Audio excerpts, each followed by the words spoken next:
Democracy as we know it may not survive in Arizona. That's not an exaggeration. That is a fact. But there's something else at stake. Democracy itself. But losing this democracy could very well be the end of the world. All right, guys, so we got to talk about Democrats getting called out and confronted about the dumb, hyperbolic things that they've been saying recently because they are desperate and they don't want to talk about the real problems in this country, like inflation, crime, the border. They don't want to talk about anything that is actually a real, tangible issue for voters. So instead, they talk about my democracy, right? My democracy being under attack, okay? And they make extremely hyperbolic statements about the so-called democracy being under attack and what will happen if Republicans win. I mean, I did a video the other day about a MSNBC historian that claimed that if Republicans win in 20, 30, 40, 50 years from now, people's kids could be arrested and killed. And a historian 50 years from now, if historians are allowed to write in this country, and if there are still free publishing houses and a free press, which I'm not certain of, but if that is true, a historian will say what was at stake tonight and this week was the fact whether we will be a democracy in the future, whether our children will be arrested and conceivably killed. We're on the edge of a brutal authoritarian system, and it could be a week away. Okay, yeah, I mean, this type of stuff that they're airing, right, on mainstream liberal media. So we got to talk about the exchange here between Shannon Bream of Fox News, who I think does an excellent job. She calls out James Clyburn, the Democrat majority whip in the House. He's a representative from South Carolina, on his claims that if Democrats lose, it will be the end of the world, okay? It will be the end of the world. And he also throws in references to Hitler as well. Take a look. All of my life, okay, I taught history. And I'm telling you, what I see here are parallels to what the history was in this world back in the 1930s. So, Congressman, in Germany, in Italy. Okay. Are voters, though, out there listening to this message to infer from what you're saying that if they don't vote for Democrats in this election, that they are somehow supporting something akin to the rise of Hitler? No, if they don't vote against election deniers, if they don't vote against liars, people who lie, know full well they're lying, we all know they're lying. This was the cleanest election in the history of the country. Donald Trump's own appointee said it was the cleanest in the history of the country. So if they're lying, they're denying, they're trying to delete, they're trying to nullify votes, vote against that foolishness. Okay, so Congressman, to look back on some of those conversations about election deniers, we've talked about on this show that Democrats have spent more than $40 million making sure that some of those people got through GOP primaries so that they could then face off in the general election. Do Democrats bear some responsibility for putting those people now on the ballot?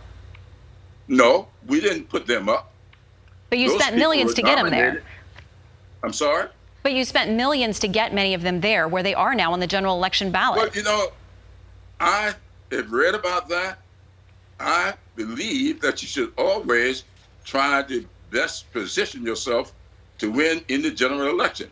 I'm not a proponent of that process. I understand it takes place on both sides, but I'm just not a proponent of it. But I can understand it. Okay, so I want to play a little bit more language over the last week from Democrats about what is at stake in this election. Democracy as we know it may not survive in Arizona. That's not an exaggeration. That is a fact. But there's something else at stake. Democracy itself. But losing this democracy could very well be the end of the world. Okay, so are you asking voters to set aside what they feel about the economy? Because the Wall Street Journal, Kimberly Strassel has this piece. Voters have sat through this apocalyptic movie many times now and know its anticlimactic ending. Besides, they're busy searching for spare change to cover their rising grocery bill. So set aside the economy, worries about crime, which are at the top of all of voter polls about what they're worried about, and instead vote for you or the world is ending? Nobody's saying the world is ended. You did say there, though, it could be the end of the world. No, democracy will be ended. The world will continue to exist. The world was here before Hitler. The world was here after Hitler. That's what we're saying. No, the world will not end. The kind of world we have, the kind of country we have, we've got to decide how do we want to exist in this world. And that's what we're talking about. This hyperbole is not a part of what we are saying here.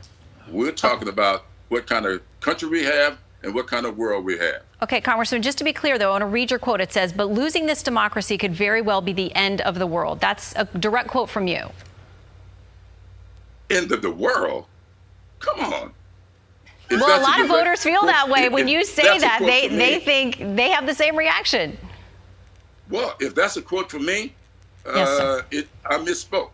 It won't end the world. No. Okay, well, that's good news for everyone heading to the ballot boxes on Tuesday. But having been one to teach history, we live in worlds that we do not like. My forebears lived through slavery. They did not like that existence for 250 years. But it was not the end of the world. It may be the end of the world as they would have it, but it will not end the world. All right. Well, we are reassured to hear you say that, sir. We thank you for making time for us, Congressman Clyburn. Yeah, Shannon Breen is pretty good, right? Anytime I see one of her segments and her confronting the Democrats, she always brings the facts and the receipts, okay? She did that with Stacey Abrams as well, too. But here we have it, guys. We have a Democrat who said something stupid, said something dumb, and then wants to play dumb about the fact that they said something dumb. I mean, Guy clearly said that if Republicans win, it is the end of the world, right? It is the end of the world, which is a totally hyperbolic statement, okay? It's an exaggeration, okay? He's just making that up. He's just saying it to be saying it. There's no real substance there. This is what happens when your talking points get out of control. This is what happens when you are desperate, when you don't want to talk about inflation, you don't want to talk about crime, you don't want to talk about the border, you don't want to talk about any of the real key issues that America cares about. So you got to tell them that, look, if you vote for these other people, it's the end of the world. It's the end of the world. And don't you guys love how these Democrats just always casually make references to the Holocaust? I mean, they have no issues just flat out saying that if you vote Republican, then it's almost like you are bringing in another potential Holocaust, that the authoritarianism in the Republican Party is akin to the authoritarianism that was going on in the Nazi Party, okay, that you're giving rise to Hitler. Now, we all know who they're trying to allude to. They're trying to call Trump Hitler, right? Even though, again, we had a Trump presidency and there was no Holocaust, right? Under Trump, Trump was not Hitler. He was not an authoritarian. But for whatever reason, they think that this type of stuff is what's going to play out with voters. They really do. They think this stuff works, okay? They're going out here and saying the most hyperbolic things possible is going to make people vote Democrat. Again, it really blows my mind. I don't know who in the world in South Carolina is continuing to vote for guys like that, right? Why are you voting for guys like him? I don't understand how this man is leading anybody in the House, okay? Again, think about Democrat leadership. They got Nancy Pelosi. They got this guy.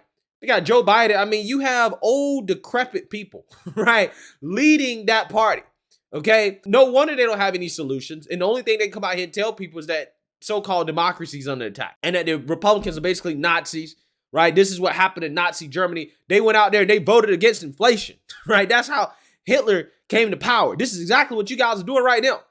If you vote Republican, you're issuing in another Nazi Germany. Again, these people have no shame. They have no shame. But again, these are the same people that, told Republicans, that told people that, Mitt Romney would put black people in chains, right? That black people would be back in slavery if you elect Mitt Romney, okay? Who is probably the most moderate Republican that you can find right now, okay? So I'm just saying, it's at the point now where it's comical, it's laughable, and it's just going to be interesting to see what the Democrats say after they lose tomorrow. And 2 years from now, we're still voting, right? There are going to be Democrats that are going to lose elections. There are going to be Republicans that are going to lose elections. Democrats and Republicans will continue to win and lose, right? People are going to still be able to vote. What are they going to say, right? What happened to it being the end of the world? What happened to it being the end of democracy? But again, we all know Again, they said that black people will be back in chains under Mitt Romney. They said that the world will end under Trump, right? That we would get into World War III under Trump. That didn't happen. So again, this is par for the course. But what the Democrats are doing, the Democrat Party and their strategy here, okay, the whole so-called democracies under attack thing, we should talk about that instead of actual real issues. This should be studied in every political science 101 course in America on how to not win an election, how to lose an election, right? Tell people that democracy is under attack and don't solve any real tangible issues, okay? Don't talk about any real tangible issues. Just tell them democracy is under attack. That is how you lose an election 101. I'm just saying, is at the point now where this stuff is comical. It is embarrassing, right? It is absolutely embarrassing. So let me know what you guys think. Make sure you like, comment, and subscribe. Most importantly, share a Black conservative perspective. Peace.